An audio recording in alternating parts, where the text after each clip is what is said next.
Ma'am they was a research in university of California.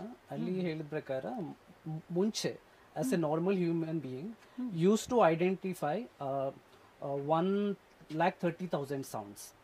ಆಯ್ತಾ, ಅದಾದ್ಮೇಲೆ it's become after they followed it up.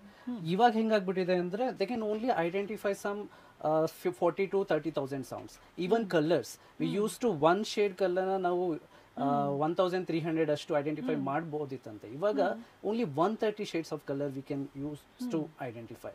So this has become very less sensitisation.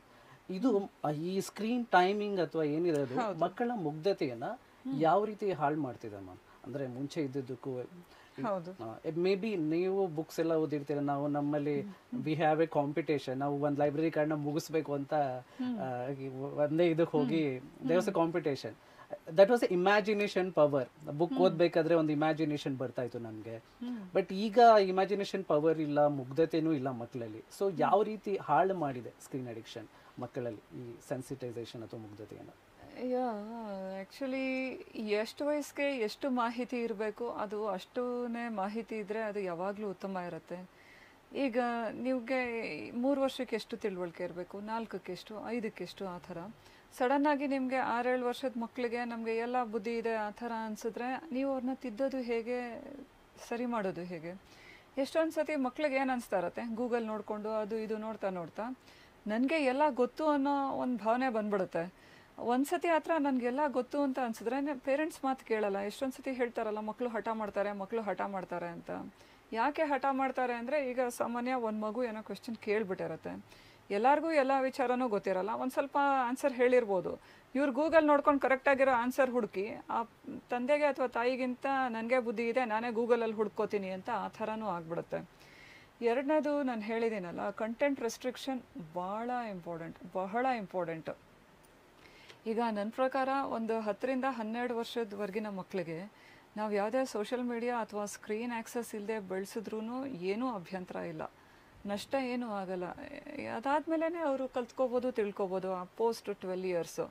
ಈಗ ನೀವು mobile ಕೊಟ್ರೂ ಏನಾಗ್ತಾಯಿದೆ, games ಆಡ್ತಾ ಇದ್ದಾರೆ, ತೀರಾ unnecessary reels ನೋಡ್ತಿರ್ತಾರೆ. ಇನ್ನು ಕೆಲವರು ಅವರೇ ರೀಲ್ಸ್ ಮಾಡೋಕ್ಕೆ ಹೋಗಿನೂ ಕೆಲವೊಂದು ತಾಪತ್ರಯಕ್ಕೆ ಸಿಕ್ಕಿಬಿಟ್ಟಿದ್ದಾರೆ. ಮತ್ತು ಎಲ್ಲರೂ ಒಬ್ರಿಗೊಬ್ರಿಗೆ ಚಾಟ್ ಮಾಡ್ತಾ ಇರ್ತಾರೆ. ಚಾಟ್ ಮಾಡಿದಾಗ ಏನೇನು ಚಾಟ್ ಮಾಡ್ತಾ ಇರ್ಬೋದು. ಆದ್ದರಿಂದ ಸಾಮಾನ್ಯ ಒಂದು 12 ವರ್ಷದವರೆಗೂ ಕಂಪ್ಲೀಟ್ ಸ್ಕ್ರೀನ್ ಟೈಮ್ ಇಲ್ಲದೆ ಇರೋದು ತುಂಬಾ ಒಳ್ಳೆಯದು. ಅದೇನಂದರೆ ಅಟ್ಲೀಸ್ಟ್ ಒಂದು 8ರಿಂದ 10 ವರ್ಷದವರೆಗೂ ಬ್ರೈನ್ ಏನು ಡೆವಲಪ್ ಆಗುತ್ತೆ, ಚೆನ್ನಾಗಿ ಡೆವಲಪ್ ಆಗಿರುತ್ತೆ. ಅಂದರೆ ಕರೆಕ್ಟಾಗಿ ಯೋಚನೆ ಮಾಡೋದಕ್ಕೆ ಆಗಲಿ, ಹೊಸ ಕಾನ್ಸೆಪ್ಟ್ಸು. ಮತ್ತು ಯಾವಾಗ ನಾವು ಒಂದು ಚಿಕ್ಕದಾಗಿರೋ ಇಷ್ಟು ಸಣ್ಣ ಸ್ಕ್ರೀನ್ ನೋಡ್ತಿರ್ತೀವಿ, ನಮ್ಮ ಲಿಮಿಟೇಷನ್ಸ್ ಅಲ್ಲಿಗೆ ಬಂದ್ಬಿಡುತ್ತೆ. ನಮ್ಮ ಕಣ್ಣು ದೃಷ್ಟಿದಾಗಲಿ, ನಮ್ಮ ಆಲೋಚನಾ ಕ್ರಮಕ್ಕಾಗಲಿ. ಕಣ್ಬಿಟ್ಟು ಹೊರಗಡೆ ಪ್ರಪಂಚ ನೋಡಿದಾಗ ಸಾವಿರಾರು ವಿಚಾರ ಗೋಚರಿಸುತ್ತೆ, ಎಲ್ಲ ಕಾಣುತ್ತೆ.